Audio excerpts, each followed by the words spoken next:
शेखपुरा पहुंचे जदयू संसदीय बोर्ड के अध्यक्ष उपेंद्र कुशवाहा ने शेखपुरा श्यामा सरोवर पार्क के समीप सर्किट हाउस में प्रेस वार्ता किया। प्रेस वार्ता में जदयू संसदीय बोर्ड के अध्यक्ष उपेंद्र कुशवाहा ने कहा कि भारत के प्रधानमंत्री का चेहरा नीतीश कुमार है, जबकि जातीय गणना पर संसदीय बोर्ड के अध्यक्ष ने कहा कि बिहार में जातीय गणना कराना कहीं से गलत नहीं, जातीय गणना होना सही बताया। जबकि लोजपा जिलाध्यक्ष इमाम गजाली के बयान पर उपेंद्र कुशवाहा ने कहा कि आज के समय में किसी को डराया या धमकाया नहीं जा सकता, जो भी काफिला था निस्वार्थ आने की बात कही है। जबकि मुख्यमंत्री और प्रधानमंत्री के नए चेहरे के सवाल किए जाने पर संसदीय बोर्ड के अध्यक्ष ने कहा कि पूरे भारत में कई चेहरे हैं, लेकिन नीतीश कुमार को सबसे बेहतर बताया। वहीं बिहार यात्रा पर पहुंचे संसदीय बोर्ड के अध्यक्ष ने कहा कि पूरे जिले के गरीब गुरबा से मिलने का लक्ष्य है और सभी की बेहतर जानकारी भी ली गई है। इस संबंध में देखिए, हमने कहा कि जो भी फीडबैक मिल रहा है, फीडबैक तो हम शेयर कर ही रहे हैं, हम छिपाते नहीं किसी चीज़ को। शिकायत लोगों से मिलती है, जो मिली शिकायत अधिकारियों के बारे में हमने कहा, सार्वजनिक रूप से कहा।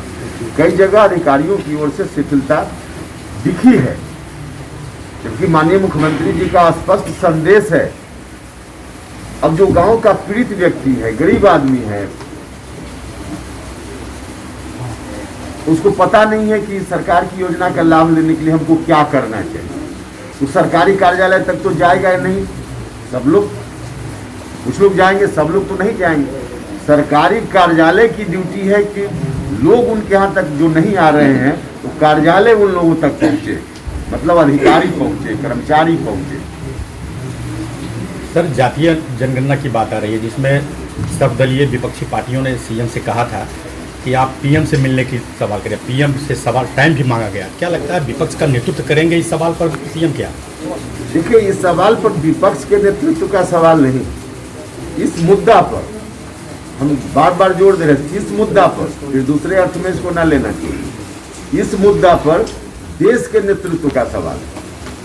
और नीतीश कुमार जी कर भी रहे हैं कई लोगों से। अब विपक्ष में तो जितने बिहार के विपक्ष के लोग हैं और पक्ष के भी लोग, सबका मुद्दा है यह। इसमें आरजेडी का हो, जेडीयू का हो, भारतीय जनता पार्टी का, क्योंकि विधानमंडल दल से जो प्रस्ताव पारित करके पहले भेजा गया, जिसमें बात कही गई कि केंद्र सरकार जातीय गणना कराए, उस प्रस्ताव को सर्वसम्मत पारित किया था विधानमंडल दल ने। उसमें सभी पार्टी के लोग थे, इंक्लूडिंग भारतीय जनता पार्टी। तो बिहार भारतीय जनता पार्टी तो विधानमंडल दल में इस मुद्दा के पक्ष में खड़ी थी।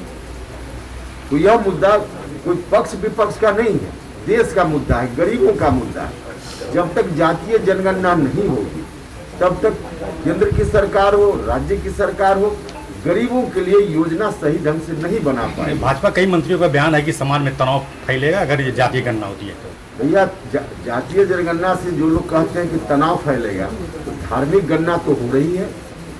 धर्म के आधार पे तो आंकड़ा इकट्ठा किया जा रहा है, हिंदू कितना, मुसलमान कितना, सिख कितना, ईसाई कितना। तो उससे कोई धार्मिक अब टकराव की स्थिति, तनाव की स्थिति उससे तो नहीं पैदा हो रही है। जब उससे नहीं पैदा हो रही है, तो जातीय गणना से कैसे तनाव की स्थिति पैदा हो? समाज में कौन जात की कितनी संख्या है, यह जानने में क्या बुराई है? और नहीं, यह जब तक जाना जाएगा, देखिए कोई भी समाज का समूह है, चाहे सामान्य जात के लोग हों, ओबीसी के लोग हों, एससी हों, एसटी हों, इसमें भी जो लाभ सरकारों के द्वारा समय समय पर देने की योजना बनी है, इन योजनाओं का लाभ इस समाज के भी जो संपन्न तबका, उसमें भी अलग अलग वर्ग हो गए। तो जो संपन्न वर्ग हो गया है, उसमें उसको ज़्यादा लाभ मिल रहा है। पिछड़ा में भी जो बहुत पिछड़ा है, उसको लाभ नहीं मिल रहा। कोई लाभ नहीं मिल रहा, हम तो एक अनुमान के आधार पर कह रहे हैं ना। आंकड़ा सही तो गणना से ही आ पाएगा, और तब पता चलेगा किनको लाभ मिला, किनको नहीं मिला है। बिहार यात्रा नाम से पार्टी की ओर से प्रस्तावित कार्यक्रम है। 10-12 जिला का दौरा हो चुका है, और तीसरे चरण का कार्यक्रम है, जिसमें हम शेखपुरा हैं, यहाँ से नवादा जाएंगे और कल फिर पटना वापसी है, और उसके उपरांत बाकी जिलों का भी कार्यक्रम आगे की तारीखों में होना है। इस यात्रा के माध्यम से हम शेखपुरा जिला या बाकी जगह भी आम लोगों के बीच भी जा रहे हैं। जो समाज के अंतिम पायदान पर खड़ा व्यक्ति है, सुदूर गांव में, देहात में, वहां भी हम जा रहे हैं, लोगों से संपर्क कर रहे हैं और पार्टी के साथियों से भी मुलाकात हमारी हो रही है। कोरोना के चलते एक जगह बड़ा सम्मेलन जैसा आयोजित करके मिलना संभव नहीं था, व्यवहारिक भी नहीं था, इसलिए एक जिला में 15 जगह 20 जगह का कार्यक्रम हमारे साथी बनाते हैं। इस जिला में भी उसी तरह का कार्यक्रम कल काफ़ी जगह गए। सब जगह जाकर एक तो कोरोना के कारण जो पीड़ित परिवार है, जिस परिवार का कोई न कोई व्यक्ति दिवंगत हो गया है, उसमें कोशिश से पार्टी के साथी जहां तक व्यवहारिक दृष्टि से करते हैं। अब जितनी घटनाएं हुई है सब जगह तो संभव नहीं है व्यवहारिक दृष्टि से, लेकिन कुछ जगह निश्चित रूप से इस तरह की घटना जहां हुई है उनके परिवार से भी मिलते हैं। यहाँ भी हम कल मिले हैं और पार्टी के साथियों से भी सब जगह हमारी मुलाकात हो रही है। जहाँ भी जाते हैं, चाहे आम जनता हो या पार्टी के साथी, आम जनता में एक चीज़ हमने देखा है इस जिला में भी और बाकी जगह भी महसूस किया है कि हमारे मुख्यमंत्री नीतीश कुमार जी के प्रति लोगों के मन में बहुत ही विश्वास है, बहुत निष्ठा का भाव है। कोरोना के चलते कई जगह लोग संकट में भी हैं। परिवार का कोई व्यक्ति चला गया, कितना दुखी होगा वह परिवार, आप समझ सकते हैं।